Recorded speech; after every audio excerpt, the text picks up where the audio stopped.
ये हमें और दो दोस्त नज़र आ रहे हैं, मुझे लगता है कि ये भी ड्राइवर ही हैं। इनसे पूछता हूँ कि क्या कहते हैं ये ट्रैफिक के बारे में। अस्सलाम वालेकुम। अस्सलाम भाई। क्या नाम है आपका? नदीम शाह। नदीम शाह जी। नदीम शाह कहाँ से हो आप? मैं गिलगित से। गिलगित से। जी भाई। अस्सलाम वालेकुम। वालेकुम सलाम। आपका क्या नाम है? असद नवाज अब्बासी। असद नवाज अब्बासी। आप मरी से हो? जी जी मरी। अब्बासी जेडे ने ज्यादा मरी तो इन्हें ना। जी जी पंजाबी च गल करी तो कोई मसला हाँ जिदी मर्जी करो। अच्छा ਤੇ ਸਰ ਸਾਡਾ ਨਾ ਅੱਜ ਦਾ ਟੌਪਿਕ ਜਿਹੜਾ ਨਾ ਉਹ ਵੀ ਟ੍ਰੈਫਿਕ ਡਿਸਪਲਿਨ ਤੇ ਸਹੀ ਹੈ। ਤੇ ਤੁਸੀਂ ਵੇਖਦੇ ਹੋ ਕਿ ਜਿਸ ਤਰ੍ਹਾਂ ਕਿ ਬਾਹਰ ਦੇ ਮੁਲਕਾਂ ਦੇ ਵਿੱਚ ਵੇਖੋ, ਹਾਲਾਂਕਿ ਉਹ ਅਮੀਰ ਮੁਲਕ ਨੇ, ਉਹਨਾਂ 'ਚ ਇੰਨੀਆਂ ਗੱਡੀਆਂ ਨਜ਼ਰ ਨਹੀਂ ਆਉਂਦੀਆਂ ਰੋਡਾਂ ਤੇ, ਤੇ ਸਾਡੇ ਮੁਲਕ ਆਂਦੇ ਨੇ ਕਿ ਗਰੀਬ ਮੁਲਕ ਹੈ ਤੇ ਇਹਦੇ ਵਿੱਚ ਗੱਡੀਆਂ ਹੀ ਗੱਡੀਆਂ ਨੇ। ਰੋਡਾਂ ਦੇ ਉੱਤੇ ਵੇਖੋ ਕਿਸ ਤਰ੍ਹਾਂ ਰਸ਼ ਹੈ, ਜਿਹੜਾ ਹਾਦਸਿਆਂ ਦਾ ਸ਼ਿਕਾਰ ਬਣਨੇ ਆ, ਕੀਮਤੀ ਜਾਨਾਂ ਚਲੇ ਜਾਂਦੀਆਂ ਨੇ, ਫਾਈਨੈਂਸ਼ੀਅਲੀ ਨੁਕਸਾਨ ਹੁੰਦੇ ਨੇ, ਬੇਗੁਨਾਹ ਲੋਕ ਮਾਰੇ ਜਾਂਦੇ ਨੇ। ਤੇ ਇਹਦੇ ਵਿੱਚ ਸਾਡਾ ਆਮ ਆਵਾਮ ਦਾ ਕੀ ਕਿਰਦਾਰ ਹੈ, ਤੁਹਾਡੀ ਇਹਦੇ ਬਾਰੇ ਦੇ ਵਿੱਚ ਕੀ ਰਾਏ? पहले तो गल है कि आवाम का कोई किरदार नहीं है। तो बाहर के मुल्क जितने मिसाल तौर पर इतना अपना गड्डियां काटन रूल कंडीशन ज्यादा फॉलो करने जी। इतने है कि रूल कंडीशन कोई फॉलो नहीं करने सस्ते जो तो बंदा है ना, है बंदा गड्डी लेके आ जाना तो किसी को पता नहीं है इन्होंने चलाना किसे करना है, पार्क कितने करनी है, खिलारना क्या है इस नाल किसी बंदे को कोई सिस्टम का पता ही नहीं है। अच्छा पहले चाहिए गवर्नमेंट नो या किसी को लोगों को जाके पहले दसन उस तो बाद इतनी गड्डी बैंक की गड्डियां ले से दे देने और जितनी कंपनियां देनी है गड्डियां रेंट पे दे देने तो लोगों को पता नहीं है, बस आ लेके आ जाना रोड से। सही। इन्होंने पहले जाना मतलब ਇਹਦੇ ਵਿੱਚ ਤੁਹਾਡੇ ਕਹਿਣ ਦਾ ਕੀ ਮਤਲਬ ਹੈ ਕਿ ਕਾਨੂੰਨ ਦੀ ਕਮਜ਼ੋਰੀ ਹੈ? कानून की सबसे पहले कमजोरी है।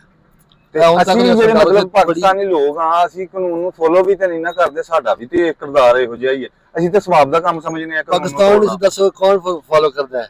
ਜਿਹੜੇ ਸਾਡੇ ਬੜੇ ਹੁਕਮਰਾਨ ਨੇ ਉਹ ਵੀ ਨਹੀਂ ਕਰਦੇ, ਕੋਈ ਵੀ ਨਹੀਂ ਕਰਦਾ। ਜਦ ਉਹ ਠੀਕ ਹੋਣਗੇ ਥੱਲੇ ਨੂੰ ਸਹੀ ਜਾਣਗੇ। ਸਰ ਜੀ ਹਰ ਬੰਦਾ ਹੀ ਇਹ ਸੋਚੇ ਨਾ ਕਿ ਮੈਂ ਤੇ ਫੋਲੋ ਕਰਾਂ, ਤੇ ਮੇਰੇ ਖਿਆਲ ਨਾਲ ਫਿਰ ਸਾਰੇ ਹੀ ਕਰਨ ਲੱਗ ਪੈਣਗੇ। यही गल है, ਹਰ ਬੰਦਾ ਹੀ ਸੋਚੇ। लेकिन सब पता है जब बड़े कराएंगे ना थल्ले ने सही करेंगे। आन तक कोई थे कि सारे बंदे टैक्स दे रहे हैं, गवर्नमेंट की गड्डी है नहीं भाई, बाकी सारे दे रहे हैं, जबकि ये भी गैर कानूनी है जी।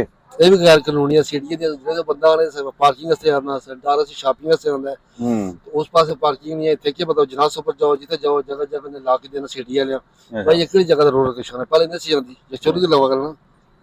अच्छा सर ਤੁਸੀਂ ਵੈਸੇ ਕੀ ਕਰ ਰਹੇ ਹੋ? ਕੰਮ का ਡਰਾਈਵਰੀ ਕਰ ਰਹੇ ਹੋ? जी मैं ड्राइविंग कर रहा हूँ। अच्छा जी जी जी ठीक है। हाँ जी भाईजान, ਤੁਹਾਡਾ ਕੀ ख्याल है? बस डिसिप्लिन की कमी है भाई।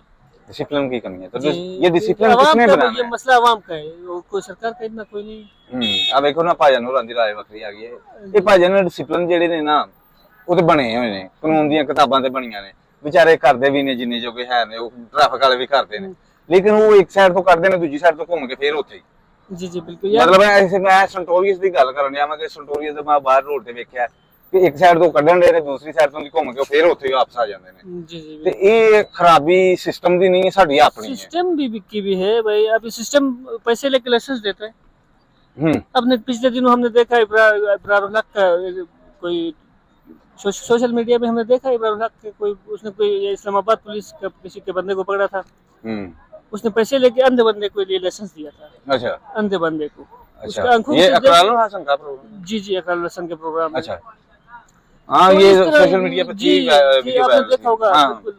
इसी तरह के लोगों को लाइसेंस देते होते हैं, फिर वो गाड़ी चलाना उनको नहीं पता वो नहीं होता। अप्रोच वाला आदमी होगा। जी इसी तरह के सारे इस तरह के जिनके पास गाड़ियां है, प्राडो गाड़ी जिसके पास होता है वो तो अप्रोच वाला ही होता है। हाँ सही बात है। तो आपका क्या कहना है कि हमारी आवाम को हमें क्या किरदार अदा करना चाहिए? और हमें अपना डिसिप्लिन को सीधा करना चाहिए। हाँ डिसिप्लिन का मुजाहिरा मतलब करना हमें चाहिए। ये नहीं कहना चाहिए कि कोशिश करनी चाहिए। वो डिसिप्लिन खराब करके जी, गया तो जी, मैं भी उसके हमें पीछे चले। ऐसा नहीं करना चाहिए। ये हमारा ख्याल होना चाहिए कि मैं ठीक करूं, मैं ठीक करूं, वो जो करता है वो आपको देख के शायद दूसरा भी ठीक हाँ जी मतलब आप डिसिप्लिन में रहेंगे तो सारे रहेंगे। बिल्कुल हमें अपने आप पे गौर करनी चाहिए। जी जी मतलब किसी पे उंगली नहीं उठानी चाहिए कि ये हमें खुद को ट्रैफिक देखना वालों में चाहिए। हाँ बिल्कुल, जल्दी में जाके बीच में घुसना नहीं चाहिए। हाँ जी हम मोटरसाइकिल वाले ਨੂੰ हाँ। ਅਕਸਰ ਦੇਖਦੇ ਆ ਨਾ। ਮੈਂ ਜਰਾ ਪੰਜਾਬੀ ਵਿੱਚ ਗੱਲ ਕਰ ਰਿਹਾ जी जी जी ਤੁਹਾਨੂੰ ਸਮਝ ਤੁਹਾਡੇ ਨਾਲ ਫਿਰ ਉਰਦੂ ਚ ਗੱਲ ਕਰ ਮੈਂ ਵੈਸੇ समझ आती है, पंजाबी समझ आती है, बोल पंजाबी नहीं सकता। जी बोल नहीं सकता? जी जी समझ अच्छा। आती है। तो अभी आवाम के लिए कोई मैसेज दें? आवाम के लिए मैसेज यही है भाई, थोड़ा डिसिप्लिन का ख्याल रखे, अपना भी ख्याल रखे, दूसरों का भी ख्याल रखे। जी बिल्कुल। और आप अपना ख्याल रखेंगे तो दूसरे का ऑटोमेटिक हो दूसरे जाएगा। का ऑटोमेटिक हो जाएगा। जी। बिल्कुल। बाकी मेहरबानी, thank you so much sir, बहुत अच्छा लगा आपसे बातचीत करके। Thank you. हाँ जी भाईजान ਤੁਸੀਂ को आवाम वास्ते को मैसेज दो?